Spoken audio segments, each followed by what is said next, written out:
Il pleuvait sur São Paulo, comme si la ville voulait laver quelque chose de lourd.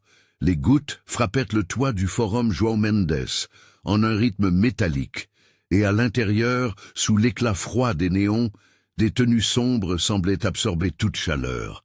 Parmi les juristes au port assuré et les bureaux brillants, un jeune homme s'appuyait contre une colonne, sa veste encore humide, un dossier serré contre la poitrine. Il n'avait pas l'allure que la salle d'audience attendait d'un avocat. Il avait 17 ans. Il chuchotait. Des regards de curiosité, d'incrédulité, parfois d'amusement. Certains murmuraient « un étudiant », d'autres se demandaient s'il s'agissait d'un geste de provocation.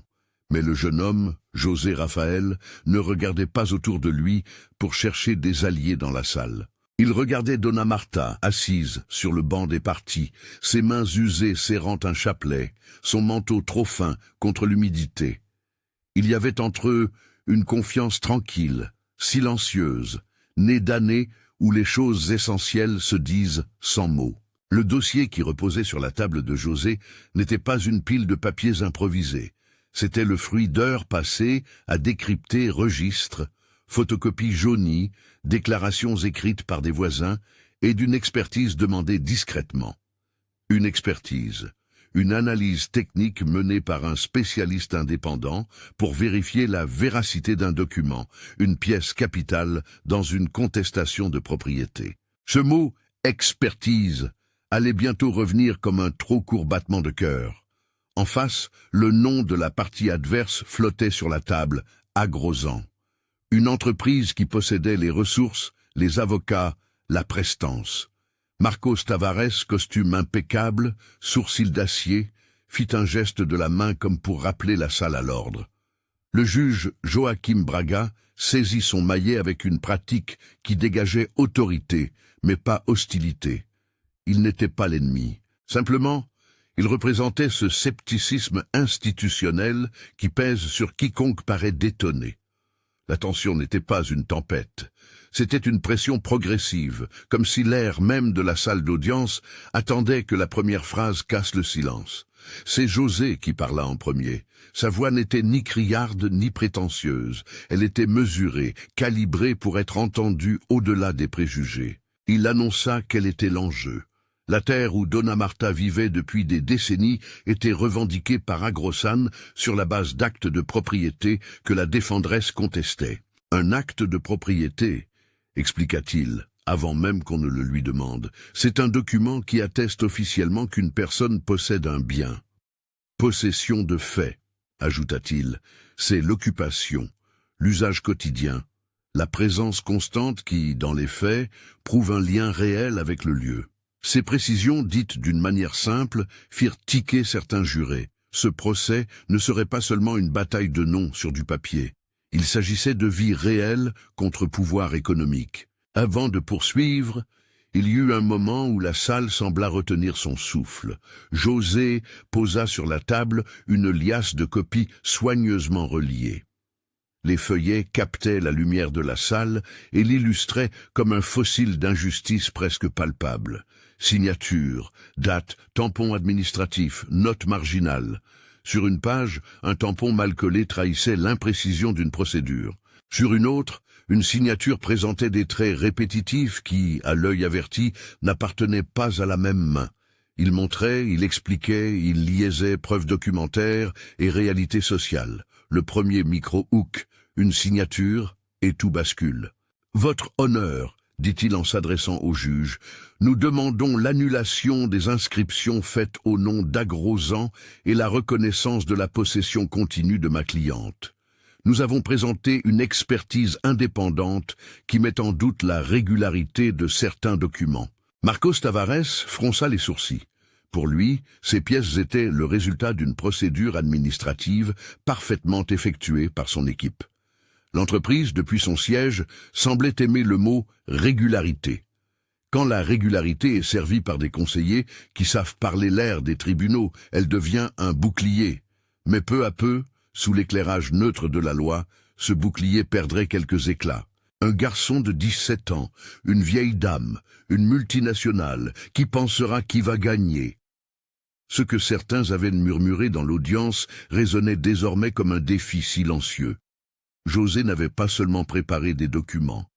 Il avait préparé une stratégie de compréhension, expliqué au juge mot par mot, en disséquant chaque pièce, sans arrogance mais avec une précision presque chirurgicale. Le premier CTA, bref et naturel, s'imposa après cet instant d'intensité. Si cette histoire vous touche, restez jusqu'à la fin pour voir comment une préparation calme peut mettre à nu un monde d'inégalité. Le récit remonte maintenant en arrière, vers les premières pages de la vie de José. Né et élevé à Paraisópolis, un des quartiers périphériques de São Paulo, il avait appris très tôt à observer. Sa mère, Dona Vera, travaillait sans relâche. Femme de ménage dans un immeuble du centre, elle revenait le soir la fatigue imprimée au visage, mais la fierté intacte de savoir son fils à l'école. José passait des nuits à la lumière d'une ampoule au plafond, étudiant droit, lisant les arrêts, apprenant le langage des procédures, comme d'autres apprennent des chants. Il n'était pas devenu avocat par un raccourci magique. Son entrée précoce dans la faculté avait été permise par une bourse obtenue après un concours remarquable. Un concours où il avait gagné non par vanité, mais par travail, et une curiosité insatiable. Il avait été l'exception dans un système qui n'est pas conçu pour accélérer les vies des marginaux. À 17 ans, il avait déjà soutenu des stages, travaillé bénévolement dans des cliniques juridiques communautaires et obtenu une inscription conditionnelle qui, dans cette fiction assumée, lui permettait de représenter légalement une personne. Le narrateur précise, c'était une exception rendue possible par une combinaison de mérites académiques et de procédures locales qui reconnaissaient l'urgence sociale. Le but n'est pas de normaliser l'exception, mais d'en montrer l'existence. Un flash, la petite cuisine de l'appartement de Dona Vera, un bol de soupe partagé après une journée d'études, la voix douce mais ferme de la mère qui répétait « Étudie pour que personne ne nous piétine ». Un autre flash, le senior Arnaldo, professeur de droit à l'université, repérant l'étoffe du jeune et lui tendant des livres, des conseils et l'accès à un réseau modeste mais crucial. Arnaldo n'était pas un mentor théâtral. Il était celui qui orientait, corrigeait les plaidoiries, demandait à José de toujours penser à la vie derrière chaque document. Montage d'efforts et de nuits blanches, pages annotées, café tiède sur les livres, regard déterminé. José avait aussi goûté au rejet. Sourire poli suivi d'un « tu es trop jeune » porte fermée. Mais il avait trouvé ailleurs des portes ouvertes, petite ONG, avocat bénévole, voisin qui lui confiait des dossiers sur le coin d'une table. Ce qu'il a appris, que la loi, pour être véritablement juste, doit être comprise par tous, et non seulement par ceux qui parlent sa langue technique. Revenu au présent, l'audience reprenait. José avait déjà pris une première mesure qui surprit la salle. Il demanda au tribunal d'autoriser la lecture à haute voix de témoignages de voisins qui décrivaient la présence constante de Dona Marta sur la propriété depuis les années 1970. Il n'opérait pas seulement en droit positif, il traduisait la vie en termes juridiques. Témoignages. Un voisin qui se souvenait des parties de fête, un ancien cultivateur qui attestait de cultures semées par la famille de Marta, des photos datées prises au fil des saisons. Ces éléments bâtissaient le concept de possession de fait. Là où les papiers essaient d'imposer un nom, la vie en acte racontait une autre vérité. La défense, par la voix froide de Marcos, tenta une première offensive. Il évoqua la sécurité juridique, les titres délivrés, la présomption de validité des registres publics. Il posa la question que tout pouvoir aime poser. Si nous permettons ce revirement, où s'arrêtera-t-on? C'était une question qui visait moins le cas présent que la logique de la société. José, sans colère, répondit par le centre. La loi protège les actes régulièrement établis, mais elle ne protège pas l'irréfutable lorsqu'il est entaché de doute. Nous demandons simplement une vérification impartiale. Micro-hook. Ce qu'ils appellent erreur, ils l'appellent preuve. Puis vint l'instant crucial de la salle d'audience, où le technique rencontre l'humain. José présenta l'expertise qu'il avait obtenue. Un rapport que la défense tenterait sans doute de discréditer comme partial. Il expliqua avec une méticulosité qui commença à cristalliser l'attention du juge, ce que l'expertise montrait. L'expert indépendant avait examiné les signatures, analysé les encres et les tampons, comparé la calligraphie avec d'autres documents originaux. Dans un langage accessible, José traduisit les termes. Lorsque les traits d'une signature suivent un modèle de reproduction mécanique ou présentent des anomalies de pression, cela peut indiquer une falsification. Il évita les mots jargonneux, préférant des images. Une signature, c'est l'empreinte d'un mouvement. Quand cette empreinte se répète de façon mécanique, c'est comme si on copiait un geste à la chaîne plutôt que l'expression singulière d'une main. Le juge, jusque-là neutre mais attentif, fronça légèrement les sourcils. Il posa des questions précises. Qui a demandé cette expertise? Par quelle méthode ce spécialiste a-t-il procédé? José répondit en donnant le mode opératoire. Examen visuel, mesure d'épaisseur de trait, confrontation avec échantillons préexistants, et souligna que, justement parce que la procédure était technique, une nouvelle expertise impartiale pourrait lever le doute. Il proposa des noms d'experts reconnus, argumentant pour la nécessité d'une analyse indépendante plutôt qu'une prise à partie de celle fournie par la partie défenderesse. Marcos tenta de frapper là où cela pique souvent, la crédibilité. Il évoqua le fait que l'expertise avait été commandée par la défense de Dona Marta, insinuant un biais. La manœuvre est connue, discréditer l'information par l'origine. Mais José avait anticipé.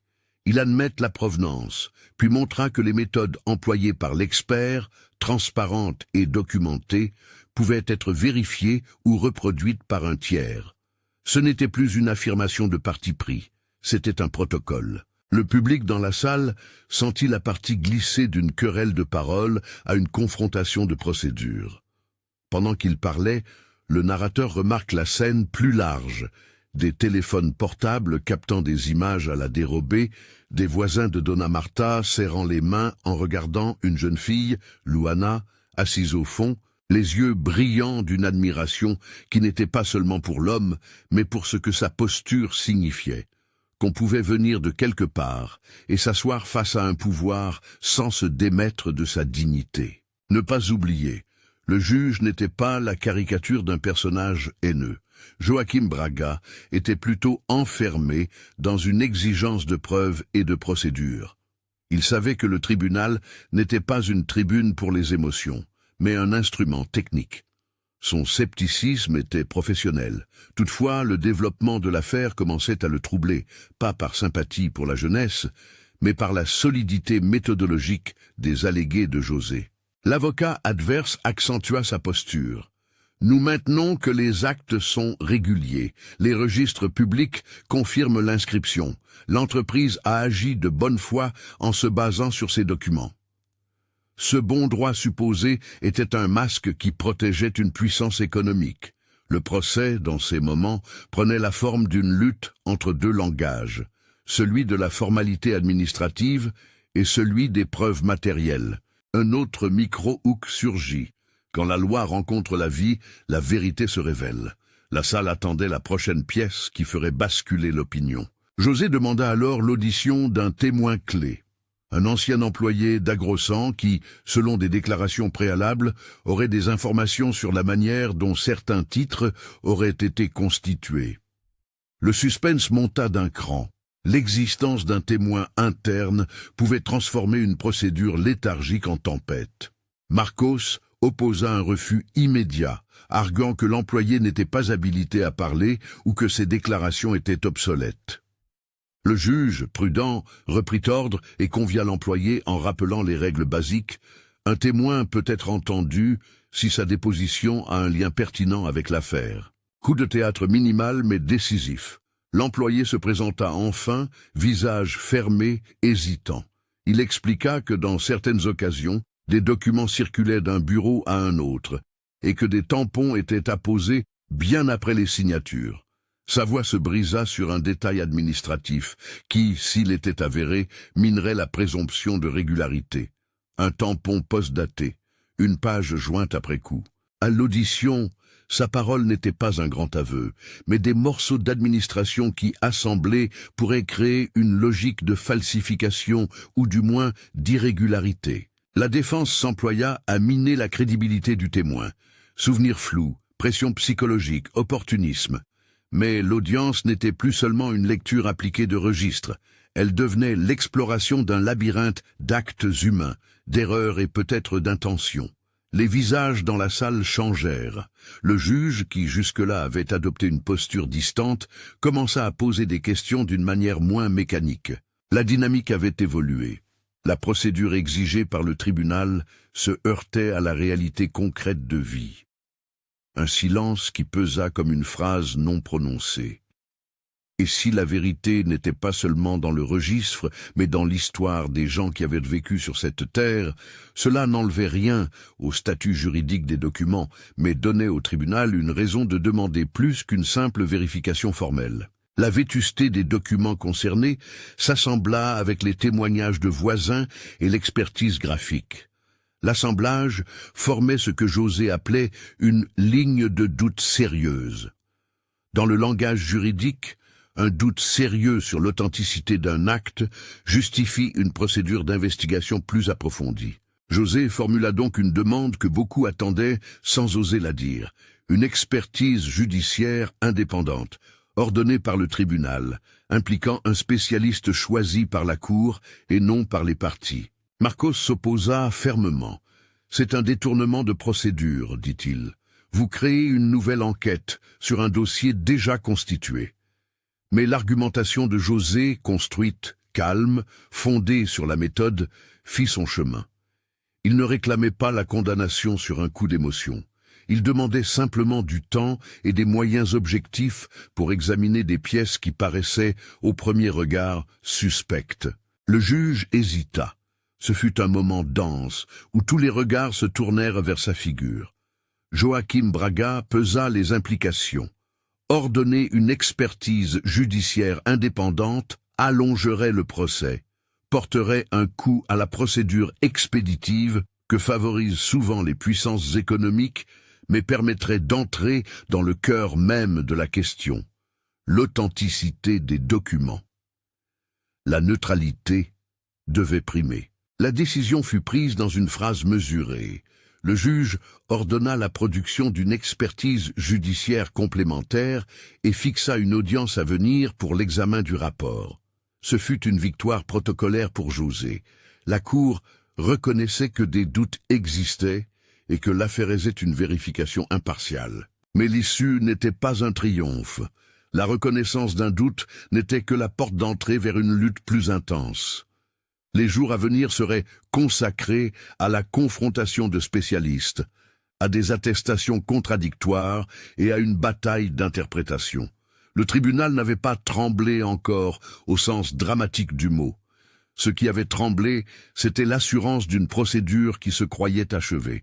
L'ordre établi venait de sentir, pour la première fois, la fragilité d'une présomption. La pluie continuait dehors, mais à présent le son des gouttes semblait se mêler aux conversations basses. Dans la galerie, des voisins de Dona Marta échangeaient des regards emplis d'espoir mesuré.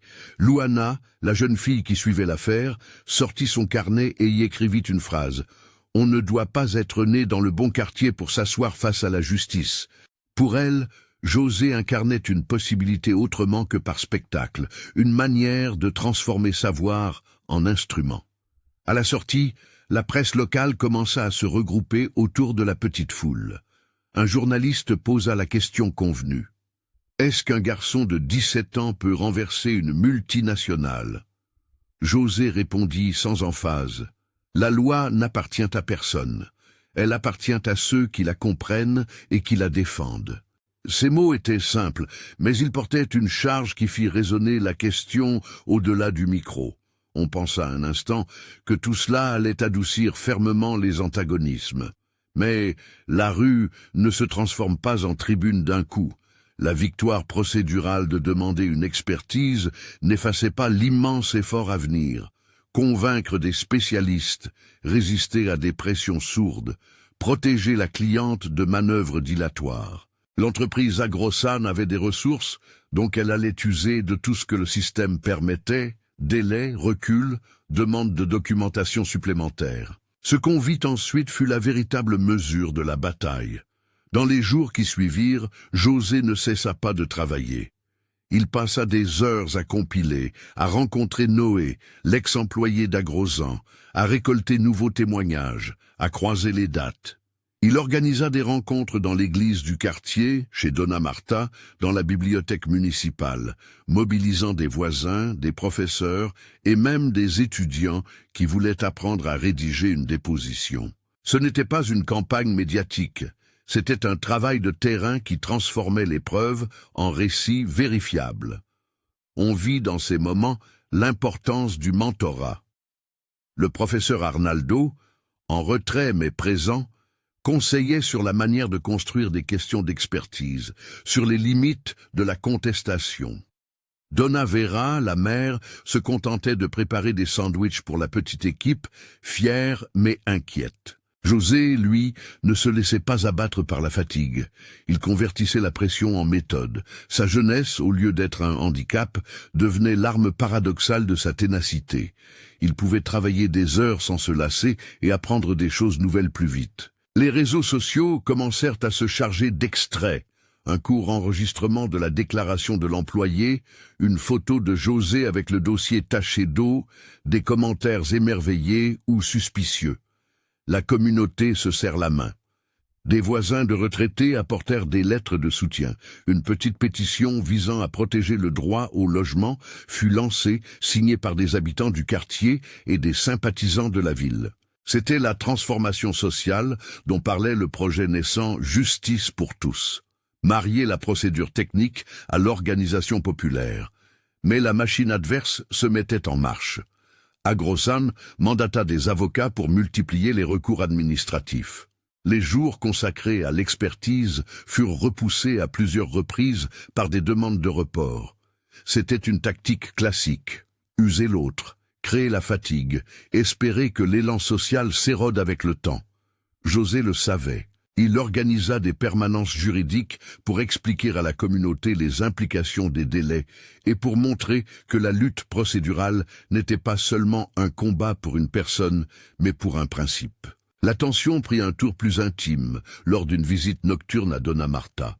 La vieille dame laissa tomber un souvenir, un arbre planté par son père sur la terre contestée, un nom gravé sur une pierre que seuls les voisins connaissaient.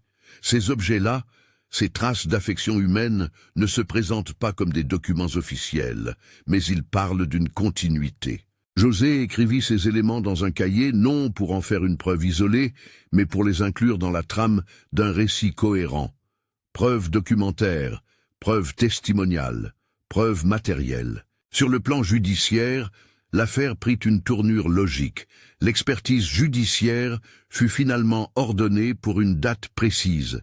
Elle promettait d'être le moment où la salle d'audience se trouverait de nouveau confrontée à une vérité moins ambivalente. Mais personne ne s'imaginait que l'expertise suffirait à elle seule.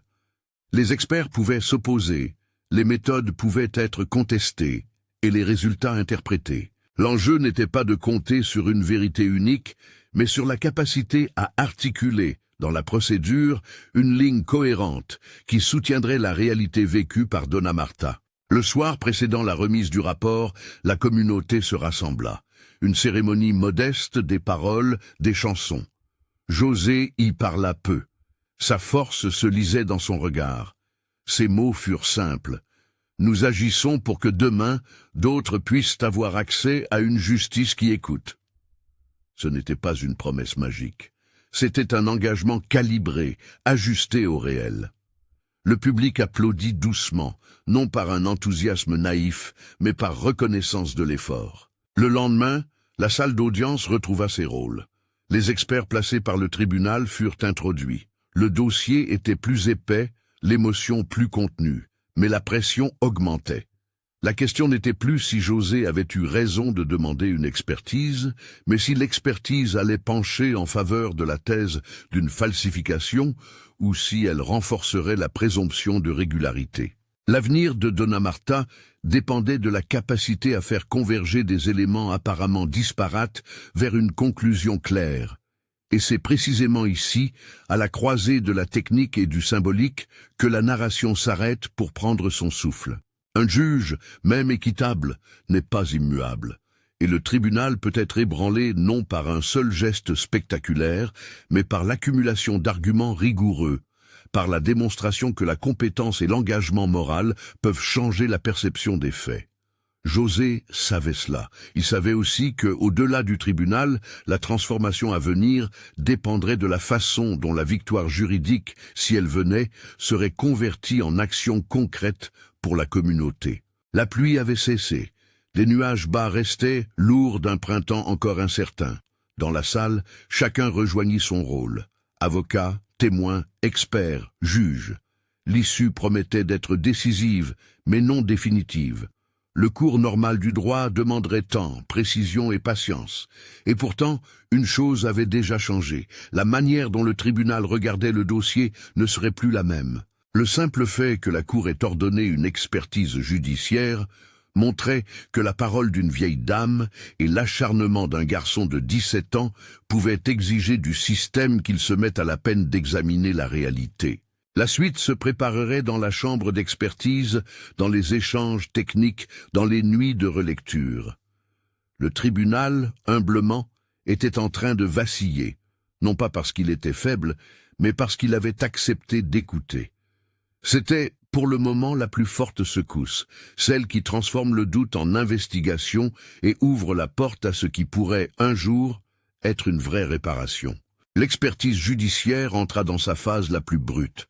Des feuilles, des lames de verre, des instruments de mesure, et surtout, le silence concentré de ceux qui regardent la science tirer au clair ce que les hommes avaient embrouillé. Les experts mandatés par le tribunal travaillèrent avec la minutie d'horloger.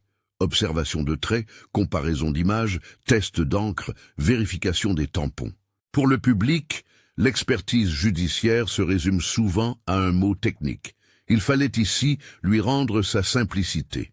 C'était une analyse menée par des spécialistes choisis par la Cour pour trancher de façon impartiale sur l'authenticité matérielle des documents. Autrement dit, laisser la technique parler là où les paroles s'opposaient. Les journées d'attente furent remplies d'une double tension, intime et publique. Dans le quartier, on observait les horaires des audiences avec une attention nouvelle. Chez Dona Marta, le sommeil devenait rare.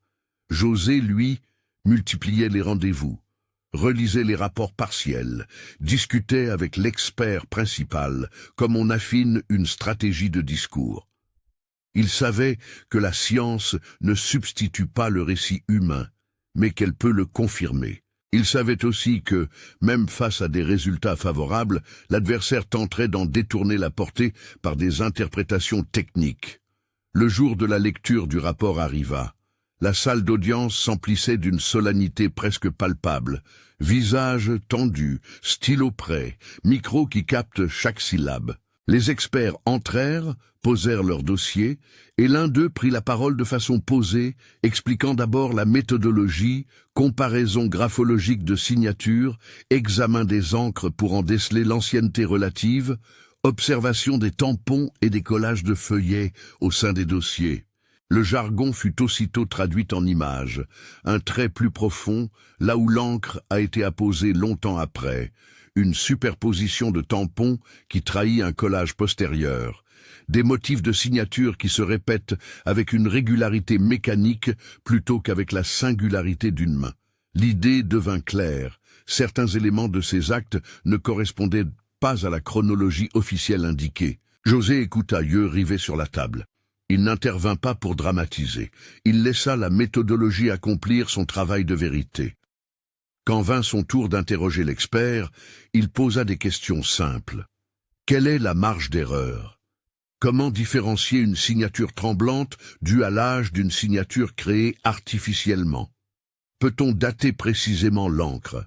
À chaque fois, l'expert répondit en termes mesurés, expliquant les limites des techniques mais confirmant les anomalies la probabilité d'une manipulation volontaire était suffisamment élevée pour justifier la remise en cause de l'authenticité de certains actes.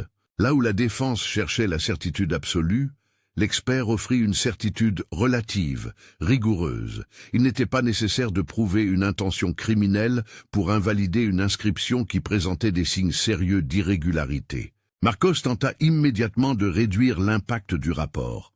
Il se leva, articula des objections techniques, discuta des protocoles employés et suggéra que d'autres laboratoires auraient pu obtenir des résultats différents. C'était une réponse prévisible.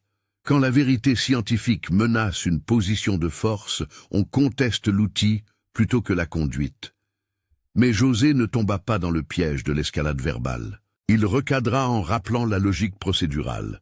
L'expertise judiciaire n'est pas une opinion libre, mais une analyse fondée sur des méthodes normalisées. Il invita le tribunal à considérer l'ensemble des éléments, non une conclusion isolée. Le face-à-face prit alors un tour plus aigu. Marcos avança l'idée que l'enregistrement public des actes créait une présomption de validité difficile à balayer.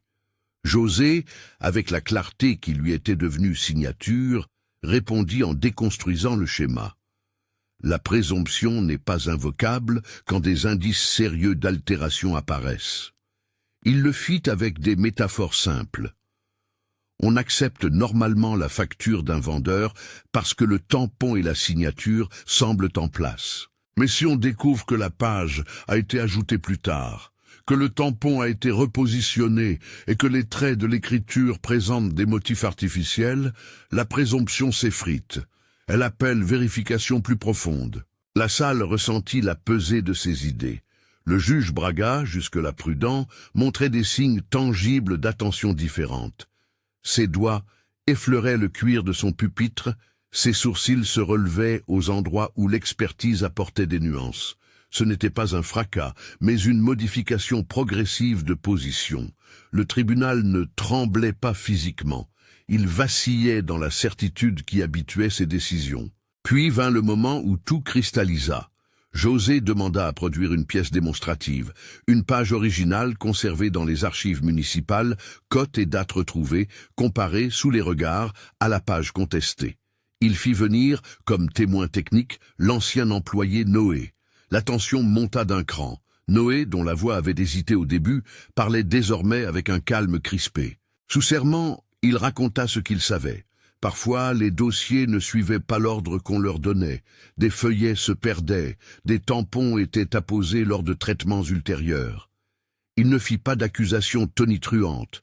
Il raconta des morceaux de procédures mal tenues, des routines administratives qui laissaient la place à la confusion, voire à la manipulation opportuniste.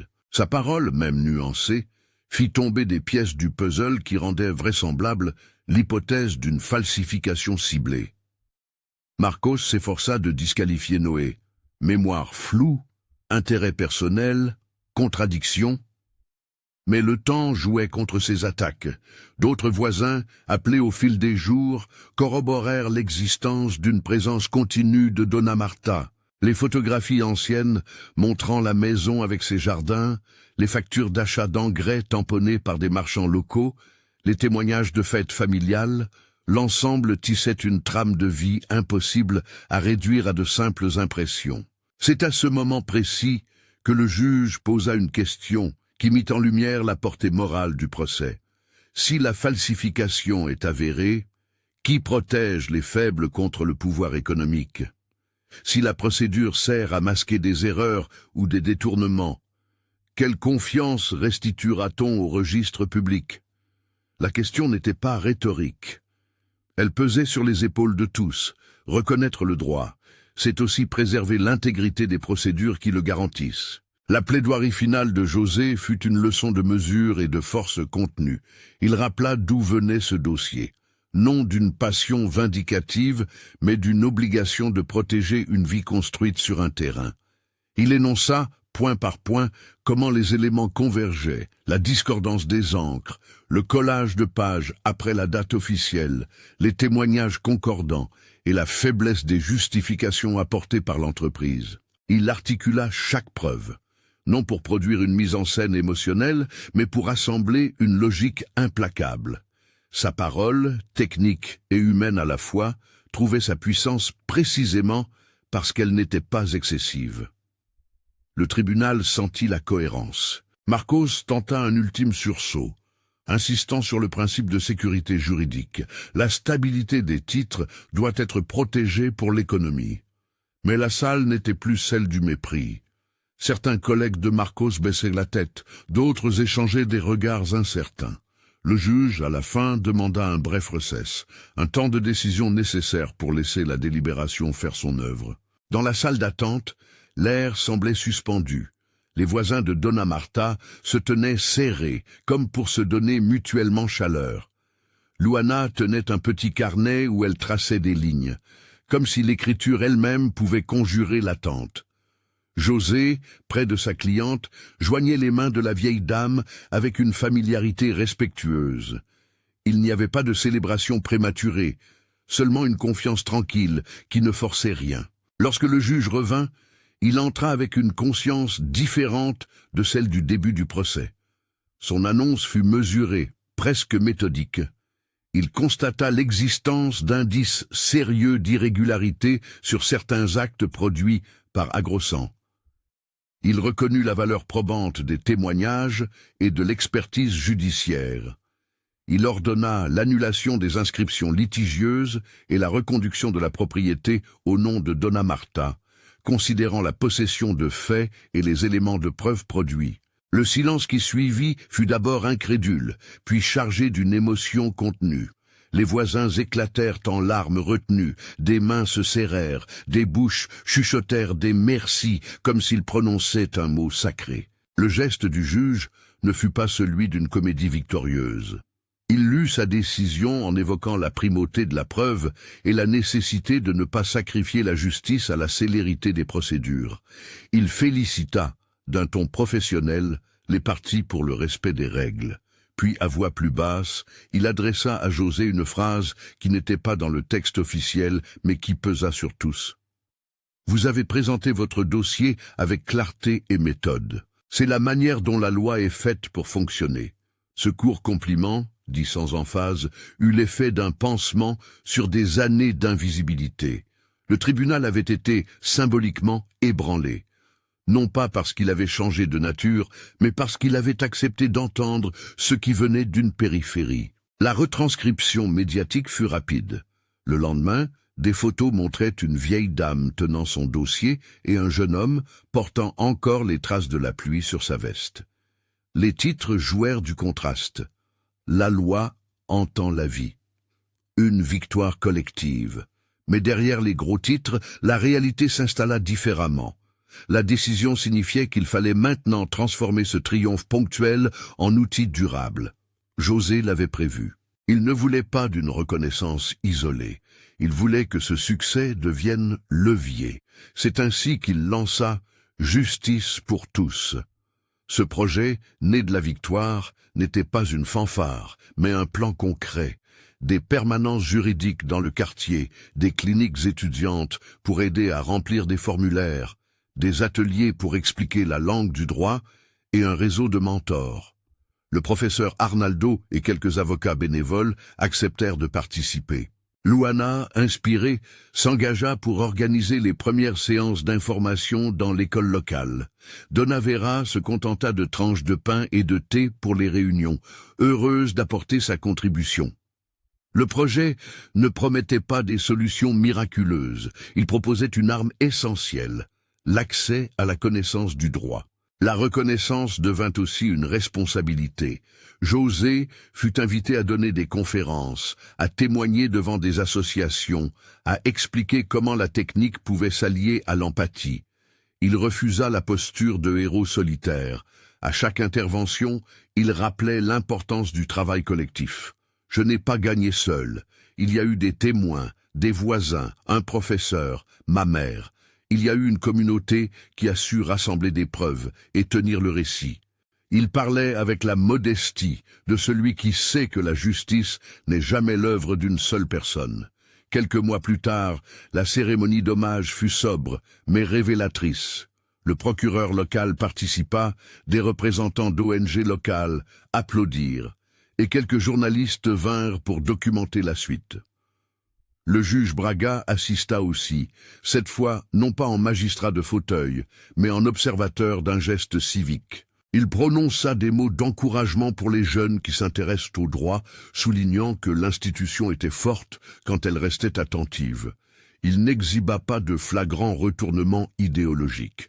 Il sut, avec prudence, reconnaître que cet épisode montrait quelque chose de précieux. La loi, bien appliquée, protège les plus vulnérables. La ville, dans son mouvement habituel, conserva ses contrastes, rues chics et ruelles populaires. Mais une trajectoire venait de s'entamer pour certains jeunes du quartier. Luana poursuivit ses études. Des voisins entrèrent en contact avec l'équipe de José pour régler des litiges de logement ou régulariser des titres. Les plaintes individuelles se transformèrent en ateliers collectifs. Le projet « Justice pour tous » devint un symbole local de l'idée que le droit ne doit pas être un langage hermétique réservé à quelques-uns. La mère de José, assise au fond de la salle de la remise des diplômes symboliques organisée par l'université locale, pleura en silence quand son fils monta pour recevoir une distinction pour son engagement. Elle n'était pas fière seulement du diplôme. Elle était fière de voir que l'effort d'une vie, ses heures de travail, ses sandwichs préparés dans le métro, portait un fruit qui dépassait la sphère privée. José la prit dans ses bras, court instant où le héros redevient fils. Arnaldo sourit, discret, sachant qu'il avait simplement tenu la main d'un jeune jusqu'à ce qu'il prenne son envol. L'histoire de la petite propriété restitua un sens plus large. La loi est un instrument fragile si elle se sépare des vies qu'elle vise à protéger. La victoire ne signa pas la fin des inégalités, mais elle montra que la vigilance, la méthode et la solidarité peuvent infléchir des trajectoires. Le tribunal n'avait pas été renversé comme une scène de théâtre, mais il avait été secoué dans ses certitudes. Le juge n'avait pas été humilié. Il avait été confronté à la réalité, et il avait choisi de laisser la procédure lui permettre de corriger une possible injustice. Quelques années plus tard, on retrouva José dans une salle de la bibliothèque municipale, entouré de jeunes qui posaient des questions sur comment rédiger une requête, comment constituer une preuve. Il parlait sans prétention, faisant des schémas simples sur un tableau, expliquant ce qu'est une expertise, ce qu'implique la possession de faits, pourquoi la constance d'un foyer peut compter autant qu'un registre officiel. Luana, désormais bénévole, travaillait à côté de lui avec la même énergie qu'autrefois. Quand on lui demandait comment il avait produit le basculement qui faisait encore parler les journaux, il répondait « Ce n'était pas un tour, c'était de la patience, de l'étude et de la confiance collective. » La scène finale revient sur la maison de Donna Marta un soir calme. La porte fermée, une lampe allumée, des rideaux tirés. On y voit des voisins qui passent, des enfants qui jouent, une vie qui continue. José passe, regarde un instant par la fenêtre, puis poursuit son chemin vers la maison de sa mère. La caméra de la mémoire s'arrête sur deux personnages.